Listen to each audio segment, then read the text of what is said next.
He was the benchmark when it came to German and European players in the NBA prior to Dirk Nowitzki. He was a long and tall player that spent most of his competitive basketball career learning the sport in the US, while still representing Germany in the national capacity. So Detlef Schrempf had the best of both worlds in his game, as he was a sniper when there weren't many in the league, and especially not at his size, and he had exceptional court vision with the ability to make all the right passes, but he could also slash to the rim, and was a surprisingly good rebounder for his frame. He was a tough player, and he didn't back down to anybody. He probably would have had even better career numbers if he wouldn't have spent his first few years in Dallas behind some of the best at their position at the time. But all he needed was an opportunity, as his time in Indiana saw him accomplish things that no European had before him as one of the best sixth men of all time. And his skill set was perfect for the great Sonics teams of the mid to late 90s, where even in a starting role, he would continue to produce at a high level. But like most overlooked players, he was always on teams with more popular players, and in most cases, some of the best players in the franchise's history. And he never complained or pushed for the spotlight. He just went to work and did it well for over a decade and a half. So today, we're going to revisit all those years and jog your memory on one of the greatest Europeans ever, Detlef Schrempf. After moving from Leverkusen, Germany to Centralia, Washington in 1981, Schrempf would attend Centralia High School for his senior year and lead the Tigers to the Class 2A state title, dropping 24 in the championship game. Schrempf would choose to play for the University of Washington and Hall of Fame coach Marv Harshman. Schrempf was a freshman in the 1982 season for a Huskies team that had not made a tournament appearance since 1976. The Huskies were led by seniors Dan Caldwell, Ken Lyles, and Steve Burks, as Schrempf would have a small role on the team. However, he would be one of 7 players to average more than 10 minutes per game. The Huskies were 19-5 and looked like they could clinch a tournament spot, but would drop their final 5 games of the season and miss the tournament. And for the regular season, Schrempf averaged about 3.5 points, 2 rebounds, and half an assist per game. With the Huskies losing their starting forwards to graduation, it set the stage for Schrempf to become a starter. Schrempf would take advantage of the increased role and be one of 3 players on the team to average double figures, and would be second on the team in rebounds. But the Huskies were a young team and were unable to match or improve on the previous year's record, as they finished 16-15 and missed the tournament. And for the season, Schrempf's improved averages looked like about 10.5 points, 7 rebounds, and 1.5 assists per game. 1984 was when Schrempf really made a name for himself, and he would also get some help in the form of a 7-foot freshman who also happened to be German, named Chris Welp. Schrempf and Welp would combine as the only 2 players on the team to average double figures, and would lead the Huskies to a much improved 24-7 record that saw them make the tournament for the first time in nearly a decade. And Detlef did not disappoint, as he would average nearly 24 points per game on over 62% shooting, while playing every possible minute in 3 tournament games that saw the Huskies make it to the Sweet 16 before losing to Dayton. The tournament will be highlighted by a big second-round win over Duke that saw Schrempf go for 30 points on over 78% shooting. And for the season, Schrempf averaged about 17 points, 7.5 rebounds, and 3 assists per game, which earned him a spot on the Pac-10 first team. Schrempf would also participate in the 1984 Summer Olympics for Germany's national team, where he would average about 19 points and 8 rebounds over 8 games. Schrempf was a senior in 1985, and Washington had a trio who, on top of scoring well, scored extremely efficiently, as all 3 shot over 54% from the field, which included a career-high 55.8% for Schrempf. Schrempf would be the Huskies' leading scorer and rebounder for the second straight year, as he led Washington to an overall record of 22-10, which included a second consecutive tournament bid. The Huskies would meet Kentucky in the first round, and unfortunately lose in a game where Schrempf scored 16 on over 63% shooting. But his 8 turnovers really hurt the team, and they just couldn't survive Kenny Walker's 29 points. Overall for the year, Schrempf would average about 16 points, 8 rebounds, and 4 assists per game, which earned him a second straight first team All-Pac-10. Schrempf would also lead West Germany to a 5th place finish in Eurobasket while being named to the All-Tournament team this summer, in what would be West Germany's best finish up to that point. Schrempf was taken 8th overall by the Dallas Mavericks in the 1985 NBA draft, making him the highest European selection ever at the time. Schrempf, a small forward, joined a Mavs team who already employed one of the best small forwards in the league, and Schrempf's secondary position of power forward was already filled by another well-established player in Sam Perkins. They also had a great backcourt consisting of Derek Harper and Rolando Blackman.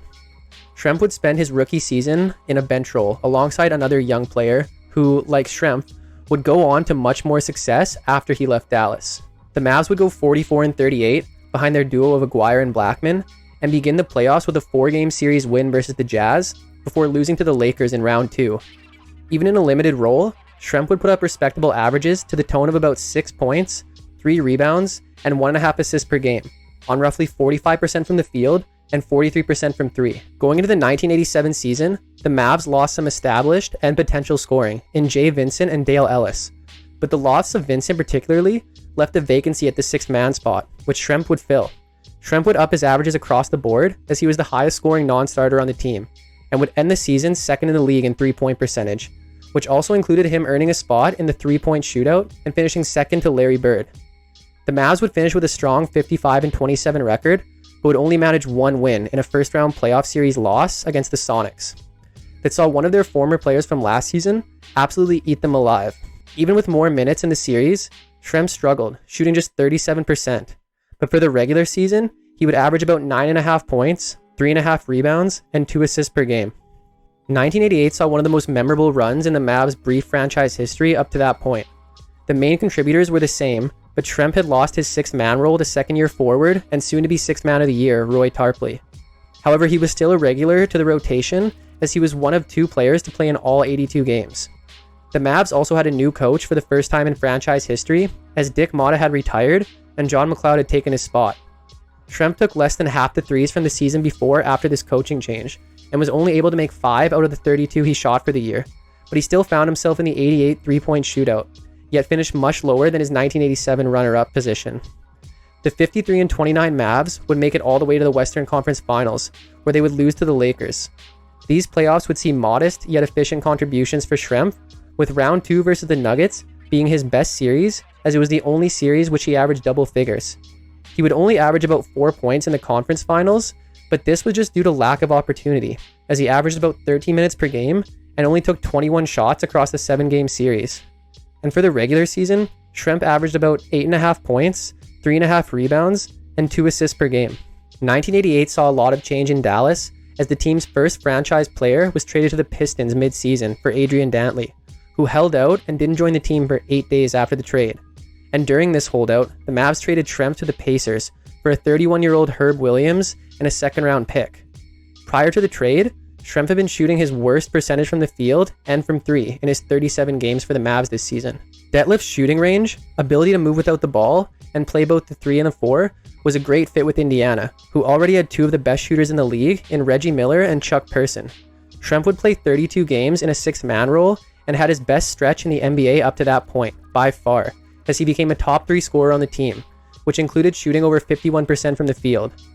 The Pacers finished the season 28-54, but this makes sense when you consider that they had went through 4 coaches throughout the entire season.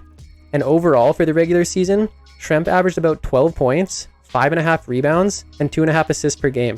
1990 would kick off the first of 3 straight seasons of shooting over 51% from the field for Schrempf. He would again be a top 3 scorer on the team, and the only non-starter to average double figures, while being first on the team in rebounds, behind a top 10 offense. The Pacers would finish 42-40, which would get them a playoff berth, where they would be swept by the defending champion Detroit Pistons. This series would see Schrempf as a starter, and he would deliver as he finished second behind Reggie Miller in points per game, and along with Miller, was the only other player to average over 20 points, while still leading the team in rebounds. The regular season saw Schrempf finally able to show what he can do, as he finished with averages of about 16 points, 8 rebounds, and 3 assists per game. 1991 saw the first of some impressive accolades for Schrempf, as after once again being a top 3 scorer and top rebounder off the bench, while dishing out close to 4 assists and shooting 52% from the field, along with over 37% from 3, Schrempf was named the 1991 6th Man of the Year, becoming the first European-born player to win the award. This season would be the most successful season of Schrempf's time with the Pacers as well, as the team finished 42-40 and took Larry Bird and the Celtics to 5 games in the first round of the playoffs in a tough series loss. This series is best remembered for Chuck Person going off and scoring at least 30 in 3 of the 5 games. And even though Schrempf dropped to 4th leading scorer on the team, it was more so deferring to the hot hand of Person, along with a great performance from Michael Williams, as Schrempf was an efficient scorer and still was the team's top rebounder. And for the regular season, Schrempf averaged about 16 points, 8 rebounds, and 3.5 assists per game. 1992 was deja vu for Schrempf, as he won his 2nd consecutive 6th Man award after an even better performance that saw him raise his scoring average by more than a point on career-high 53.6% shooting, and a career-high 9.6 rebounds per game. Schrempf was again a top 3 scorer and top rebounder on the team, and the question was starting to be raised about whether the Pacers should commit to Schrempf or still keep rolling with Person. Schrempf would show that he wasn't a pushover either, as in a November 13th game versus New York, Schrempf and Patrick Ewing would throw punches at each other, with Ewing instigating, but Schrempf not backing down. For this fight, Schrempf was fined $1,000, while Ewing was fined $6,000. And although the Pacers went 40-42, this was still good enough for a playoff berth and a rematch against the Celtics, who were without Larry Bird. But this time, the Celtics were ready and swept the Pacers. Schrempf put up a great stat line, but his shooting did take a hit, as he shot just over 38% from the field. And for the regular season, Schrempf averaged about 17.5 points, 9.5 rebounds, and 4 assists per game. He would also have a 20-20 game when he had 26 points and a career-high 23 boards in a February 11th win versus Orlando. Schrempf would also play for the German national team in the Barcelona Olympics this summer, where he would average about 23 points, 10 rebounds, and 3 assists per game.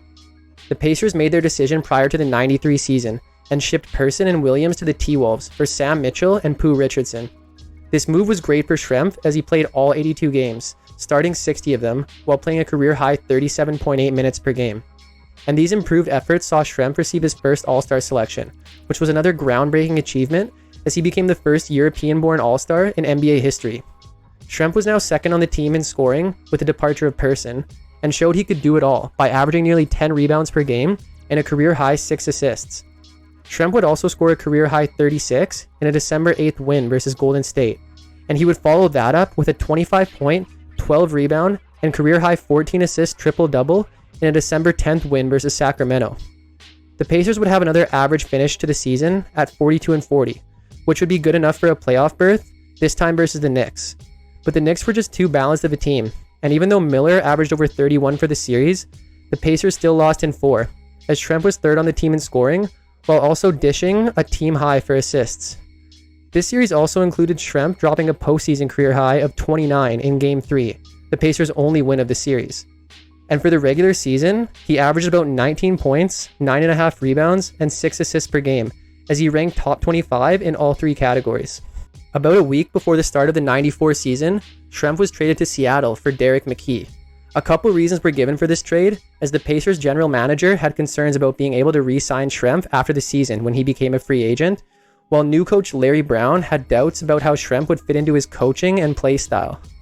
Schrempf would be given a consistent starting role during his time in Seattle, and the 94 season saw a Sonics team dominate the regular season, finishing 63-19.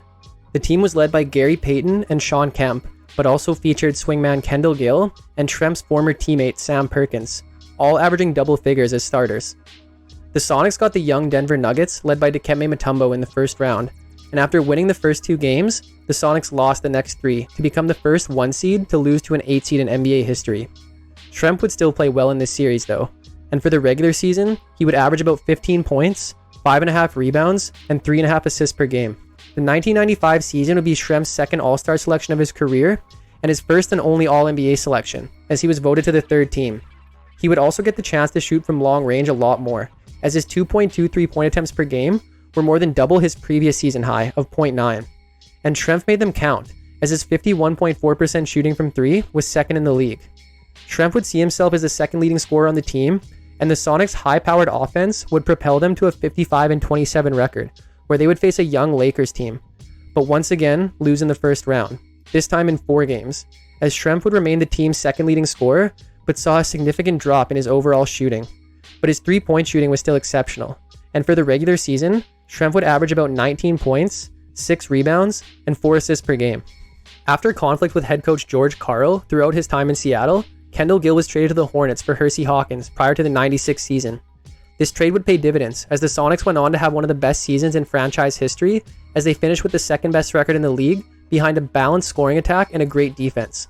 The team had 4 starters average over 15 a game, and Schrempf landed at the 3rd spot on the team for leading scorers, and continued to up his 3-point attempts, as he was now shooting nearly 3 per game, but still hitting them at over 40%. The usually durable Schrempf would deal with a knee injury this year that kept him out for about a quarter of the season, but it was early in the year, so the Sonics had time to adjust and recover.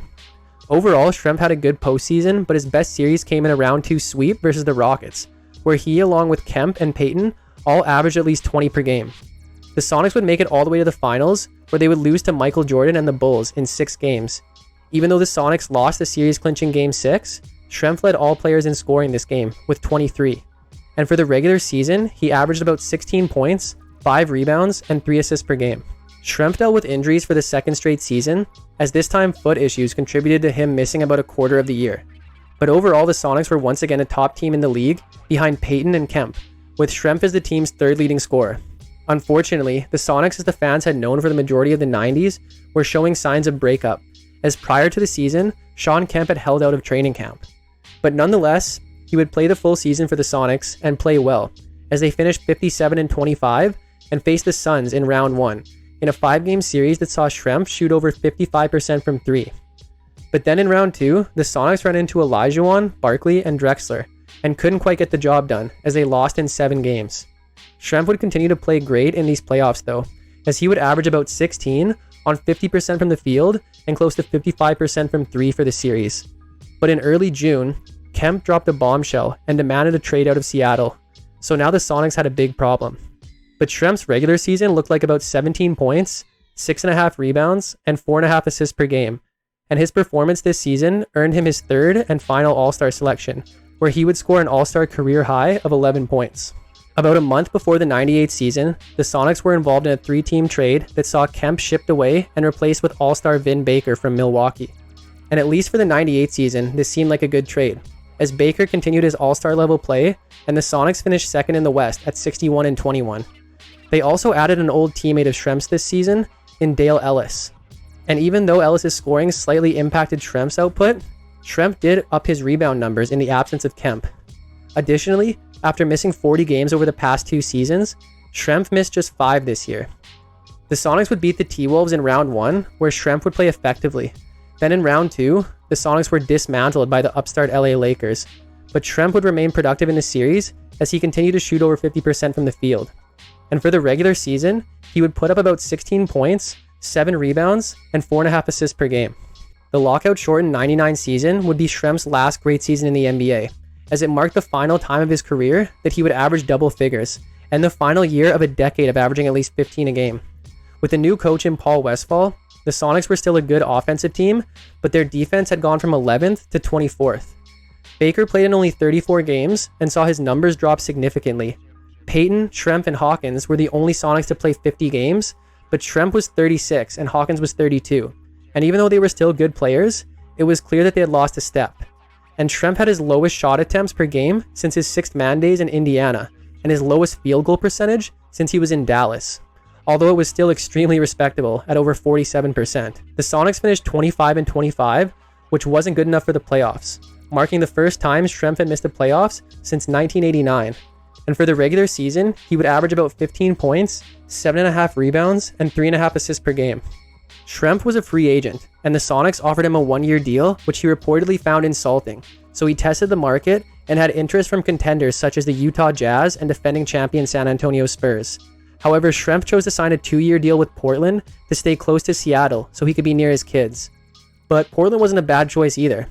And after 7 years as a starter, Schrempf returned to a bench role, playing 77 games for a Blazers team led by guys like Scottie Pippen, Rasheed Wallace, and Steve Smith. And he joined another legendary European player in Arvydas SAbonis. A great Blazers team went 59-23 and made it all the way to the conference finals, where they famously blew a 15-point fourth quarter lead in Game 7 to lose to LA and lose a trip to the finals. Schrempf didn't play a huge role in the playoffs, but he did play 15 out of the 16 playoff games. And for the regular season, he put up averages of about 7.5 points, 4.5 rebounds, and 2.5 assists per game. Schrempf tentatively retired prior to the 2001 season, as he had been plagued by a pinched nerve in his neck that bothered him all of the 2000 season. But in mid-January, he would rejoin the team and play 26 regular season games to fill in for an injured Scottie Pippen. This included the team's 3 playoff games, which ended in a sweep by the Lakers, even after Pippen had returned. And for his quick season, Schrempf averaged about 4.5 points, 1.5 rebounds, and half an assist per game. He would retire for good at the end of this season. And that's a career to be proud of. Schrempf never won a title, but his accomplishments as a European set the stage and helped change the narrative for all European players to come after him.